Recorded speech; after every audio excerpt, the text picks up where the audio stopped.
جس میں عورتوں اور بچوں کی چیخیں سنائی دیتی اور شور میں ڈوب جاتی تھیں۔ ڈاکوؤں میں سے زیادہ تر گھوڑوں پر سوار تھے، اس لیے پلہ انہی کا بھاری تھا اور وہ تربیت یافتہ اور تجربہ کار فوجی تھے۔ قافلے والے بھی جم کر مقابلہ کر رہے تھے اور نعرے بھی لگا رہے تھے۔ ایک آواز بار بار سنائی دیتی تھی، لڑکیوں کو درمیان میں رکھنا، لڑکیوں کو الگ نہ ہونے دینا۔ ایک لڑکی کی بلند آواز سنائی دی، ہمارا غم نہ کرو، ہم تمہارے ساتھ ہیں۔ قافلے والوں کو اگر گھوڑوں پر سوار ہونے کا موقع مل جاتا تو وہ زیادہ بہتر طریقے سے لڑ سکتے، مگر ان کے گھوڑے ابھی زینوں کے بغیر بندھے ہوئے تھے۔ وہ صلیبیوں کے گھوڑوں تلے روندے جا رہے تھے، ان میں سے بعض گر بھی رہے تھے۔ زیادہ تر نقصان قافلے والوں کا ہو رہا تھا۔ اس کی وجہ یہ بھی تھی کہ وہ عورتوں اور بچوں کو اپنے حصار میں لیے ہوئے تھے، وہ گھوم پھر کر نہیں لڑ سکتے تھے۔ مارکا پھیلتا بھی جا رہا تھا۔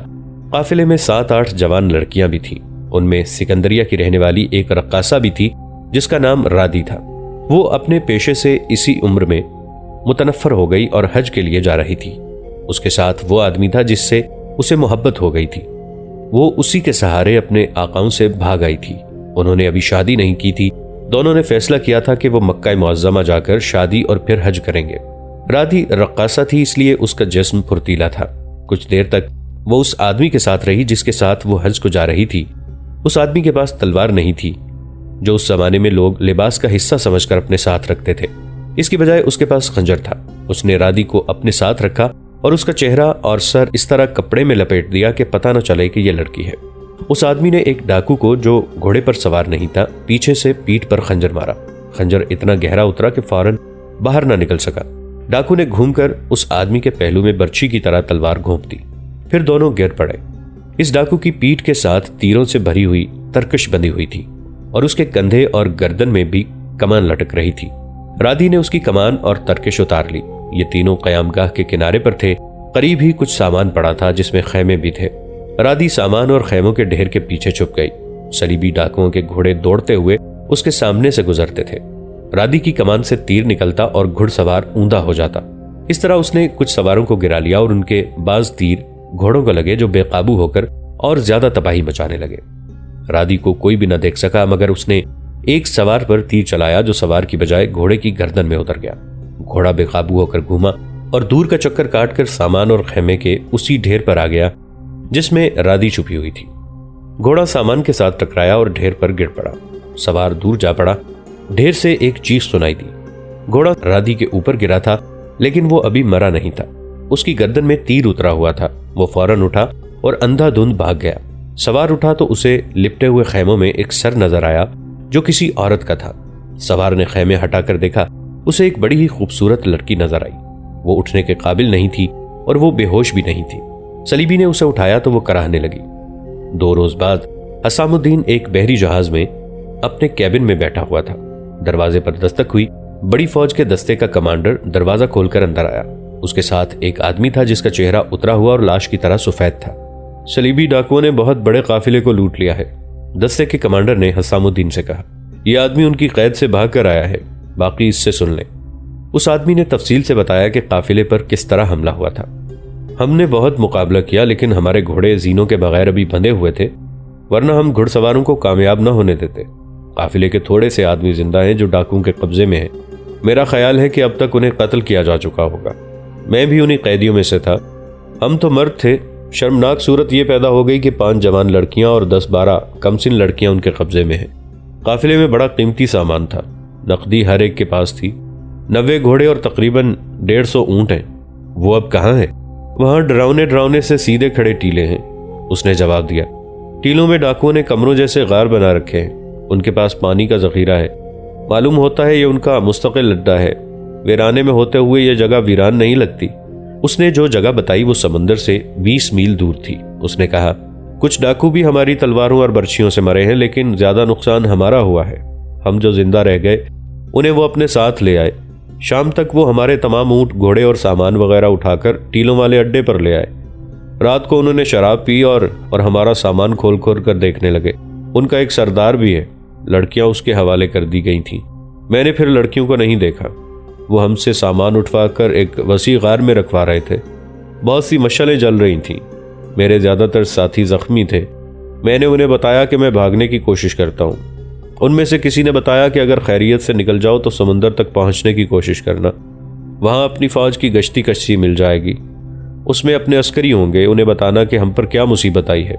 مجھے یاد آ گیا کہ ہم مصر کی سرحد سے نکل رہے تھے تو وہاں اپنے عسکری تھے، انہوں نے ہمیں بتایا تھا کہ راستے میں مشکل پیش آ جائے تو ساحل پر چلے جانا، وہاں سے تمہیں فوج کی مدد مل جائے گی۔ ڈاکو شراب میں بدمست سوئے جا رہے تھے، ہم سامان اٹھا کر غار میں رکھ رہے تھے۔ مجھے اندھیرے میں بھاگنے کا موقع مل گیا، ان ٹیلوں میں سے نکلنے کا راستہ نہیں ملتا تھا۔ 2 بار میں گھوم پھر کر وہیں پہنچ گیا جہاں سے بھاگا تھا۔ میں نے اللہ کو یاد کیا اور قرآن کی جو آیات یاد تھیں وہ پڑھنے لگا، اور آدھی رات کے بعد ٹیلوں کی گھاٹیوں سے نکل آیا۔ سمندر کی سمت کا خیال نہ رہا، میں اندھا دھند چلتا گیا اور صبح ہونے تک اتنی دور آ گیا جہاں ڈاکو نہیں دیکھ سکتے تھے۔ سارا دن اللہ کو یاد کرتا رہا۔ بار بار پانی کا ایک چھوٹا سا مشکیزہ تھا، تھوڑی سی کھجوریں بھی تھیں، انہوں نے مجھے زندہ رکھا۔ تھکن سے چلا نہ گیا تو دوپہر کے وقت ایک ریتلے ٹیلے کے دامن میں گر پڑا۔ ٹیلے کے سائے میں نیند آ گئی۔ سورج غروب ہوا تو آنکھ کھلی، ستارے روشن ہوئے تو سمت کا اندازہ ہوا۔ بہت دیر بعد ہوا میں سمندر کی بو محسوس ہونے لگی۔ میں ہوا کی سمت چلتا گیا اور شاید سحر کا وقت تھا جب میں ساحل پر آ گیا اور جسم نے جواب دے دیا۔ میں گرا اور جانے بے ہوش ہو گیا یا کسی نے مجھے جگایا۔ سورج بہت اوپر آ گیا تھا۔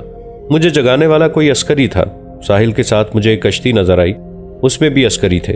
وہ سب میرے پاس آئے، میں نے انہیں یہی قصہ سنایا جو آپ کو سنا رہا ہوں۔ انہوں نے مجھے کشتی میں بٹھا لیا اور کھلایا پلایا اور مجھے یہاں لے آئے۔ یہاں ان کمانڈر کے حوالے کر دیا، یہ مجھے آپ کے پاس لے آئے ہیں۔ ہماری رہنمائی کے لیے تم ہمارے ساتھ چلو گے۔ حسام الدین نے اسے کہا، لیکن تمہاری حالت ایسی بری ہے کہ ہمارے ساتھ نہیں چل سکو گے، تھکن نے تمہیں لاش بنا دیا ہے۔ میں فوراً آپ کے ساتھ چلنے کو تیار ہوں، اس آدمی نے کہا۔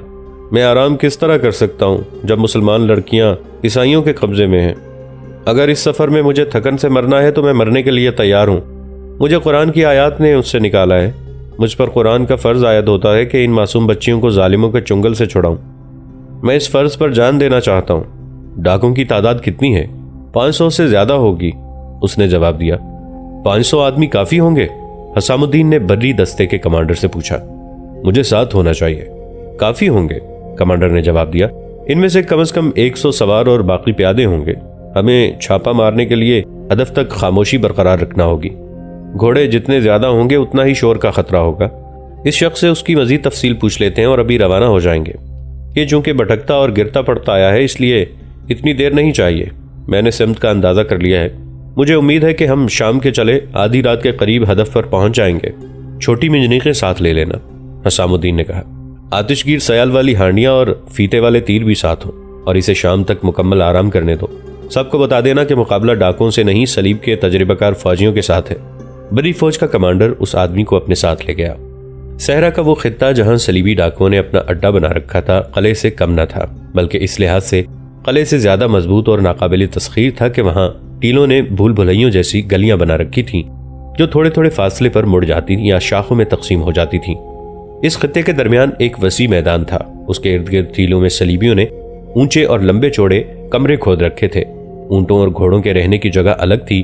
حسام الدین کا بری فوج کا دستہ پوری خاموشی سے آدھی رات سے پہلے اس خطے کے قریب پہنچ گیا۔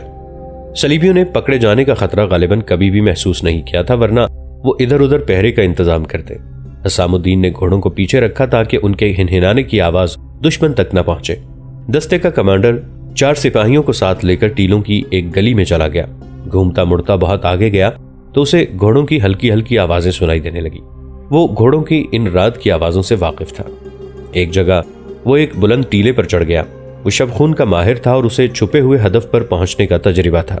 وہ ٹیلے کے اوپر گیا، اوپر چوڑائی تھی، وہاں سے اسے اترنا پڑا، پھر ایک اور بلندی پر چڑھا۔ اسے آدمیوں کی آوازیں سنائی دینے لگیں جو ہلڑ بازی کی طرح تھیں، وہاں سے بھی اسے اترنا پڑا۔ وہ ایک گلی میں جا رہا تھا کہ قریب ہی اسے کسی کے بولنے کی آواز سنائی دی۔ اس نے اپنے سپاہیوں کو اشارہ کیا اور سب اپنے ہتھیار تان کر ٹیلے کے ساتھ ہو گئے۔ آگے موڑ تھا، 2 آدمی باتیں کرتے موڑ مڑے۔ وہ شراب پیے ہوئے تھے جو ان کے لہجے سے ظاہر ہوتا تھا۔ سپاہیوں سے وہ 4 قدم آگے گئے تو پیچھے سے سپاہیوں نے تلواریں ان کے پہلوؤں سے لگا دی۔ کمانڈر نے ان کی زبان میں جو فلسطینی، عربی اور عبرانی کی آمیزش تھی کہا کہ آواز نکالی تو مارے جاؤ گے۔ انہیں وہاں سے دور لے گئے۔ انہوں نے جان کے خوف سے بتا دیا کہ ان کے ساتھی کہاں ہیں اور ان تک کون سا راستہ جاتا ہے۔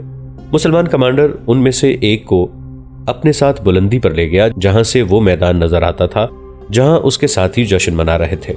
کمانڈر نے اوپر سے دیکھا اور وہ حیران رہ گیا۔ اس بے رحم صحرا میں جو جہنم سے کم نہ تھا، ان صلیبیوں نے جنت کا منظر بنا رکھا تھا۔ جہاں مسافر پیاسے مر جاتے تھے وہاں یہ لوگ شراب پی رہے تھے۔ ان میں سے کچھ ادھر ادھر بے سود پڑے تھے، بعض ٹولیوں میں بیٹھے گا رہے تھے یا ہلڑ بازی میں مصروف تھے۔ ایک جگہ ایک لڑکی ناچ رہی تھی، مشعلیں اس طرح جل رہی تھیں کہ ان کے ڈنڈے مودی ٹیلے میں گاڑے ہوئے تھے۔ بہت سے اندر ہیں، صلیبی قیدی نے کمانڈر کو بتایا، وہ شراب میں بے ہوش پڑے ہوں گے۔ ایسا جشن صرف اس وقت منایا جاتا ہے جب کوئی بہت بڑا قافلہ لوٹا جاتا ہے۔ 3-4 راتیں جشن منایا جاتا ہے۔ تعداد کتنی ہے؟ 600 کے قریب ہوگی، اس نے جواب دیا۔ کمانڈر ایک نائٹ ہے، وہ اس وقت لڑکیوں کے درمیان بدمست پڑا ہوگا۔ کمانڈر نے بلندی سے میدان کا جائزہ لیا۔ اسے مشعلوں کی روشنی میں جو کچھ نظر آ رہا تھا وہ اس نے دیکھ لیا، جو نظر نہیں آتا تھا وہ اسے صلیبی قیدی نے بتا دیا، اور وہ ایسے راستے معلوم کر رہا تھا جن کی ناکہ بندی کی جا سکے۔ اس نے اپنے قیدی کو ساتھ لیا اور وہاں سے اتر آیا۔ دوسرے قیدی اور اپنے سپاہیوں کو بھی ساتھ لے کر وہ حسام الدین کے پاس گیا اور اسے بتایا کہ کس قسم کی کارروائی کرنی ہے۔ میدان میں مشعلوں کی روشنی میں ہلڑ بازی کرنے والے صلیبیوں کی تعداد کم ہو گئی تھی۔ اب ان میں سے چند ایک ہی جاگ رہے تھے۔ حسام الدین نے کہا کہ زیادہ سے زیادہ ڈاکوؤں کو زندہ باہر لانا۔ کمانڈر نے اس پر اعتراض کیا اور کہا، میں ان سے انتقام لینا چاہتا ہوں۔ میں ان کی لاشیں یہیں گلنے سڑنے کے لیے اور صحرائی لومڑیوں کے لیے پڑی رہنے دوں گا۔ آپ انہیں زندہ قیدی بنا کر ان کے حکمرانوں کے ساتھ کوئی سودا کرنا چاہتے ہیں؟ نہیں، حسام الدین نے کہا، مجھے بھی انتقام لینا ہے۔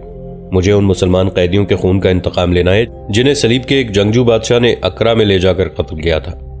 جنگی قیدیوں کو قتل نہیں کیا جاتا، مگر ارنات نے ہمارے تمام قیدیوں کو پہلے بھوکا رکھا، ان سے مشقت کرائی، پھر انہیں قطار میں کھڑا کر کے قتل کیا تھا۔ اس واقعے کو 7 سال گزر گئے ہیں، میں اسے ساری عمر نہیں بھول سکتا۔